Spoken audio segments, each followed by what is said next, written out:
اگر کسی کا شوہر مر جائے تو کیا اس کی بیوی کے لیے اس کا چہرہ دیکھنا، نہلانا اور کفن دینا جائز ہے؟ اسی طرح اگر بیوی مر جائے تو کیا اس کے شوہر کے لیے اس کا چہرہ دیکھنا اور نہلانا جائز ہے؟ اور مرد کا جنازہ عورت اور عورت کا جنازہ مرد دیکھ سکتے ہیں؟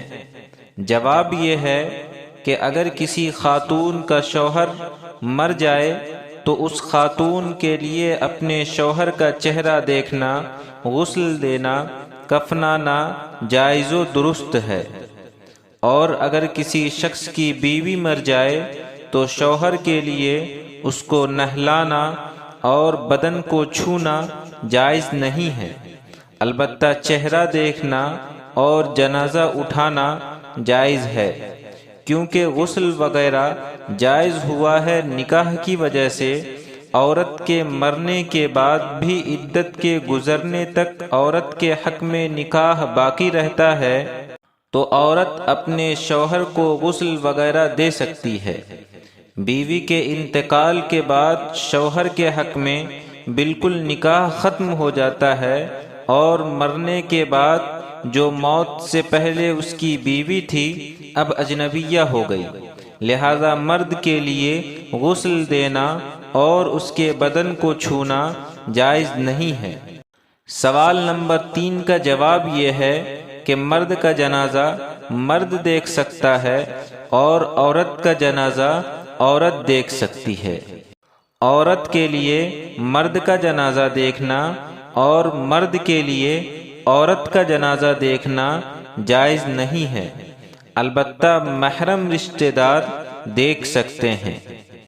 اسی مسئلہ کو حضرت مولانا مفتی سعید احمد صاحب پالن پوری نور اللہ مرقدہ نے اس طرح بیان کیا ہے، حضرت کی زبانی سماعت فرمائیں۔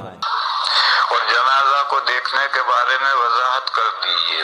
پتہ نہیں کیا وضاحت پوچھ رہا ہے۔ جنازے کو دیکھنا تو جائز ہے، کون کس کے لیے؟ مردوں کے لیے، مرد کا جنازہ ہے مرد دیکھے، عورت کا جنازہ ہے عورت دیکھے۔ البتہ جو محرم عورتیں ہیں وہ دیکھ سکتی ہیں۔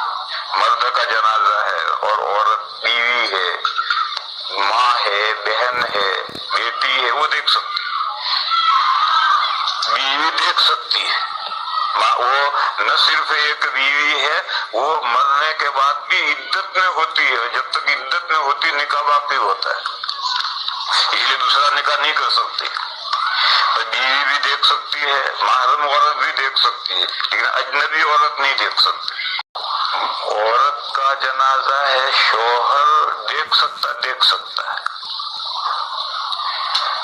لیکن ہاتھ نہیں لگا سکتا، کیونکہ بیوی کا انتقال ہوا تو نکاح ختم ہو گئے، لیکن کھڑا رہے چہرہ دیکھے دیکھ سکتا ہے۔ تفصیل کے لیے فتاوی شامی جلد 3 صفحہ نمبر 90 اور 91، کتاب المسائل جلد 2 صفحہ نمبر 49 اور 50 دیکھیں۔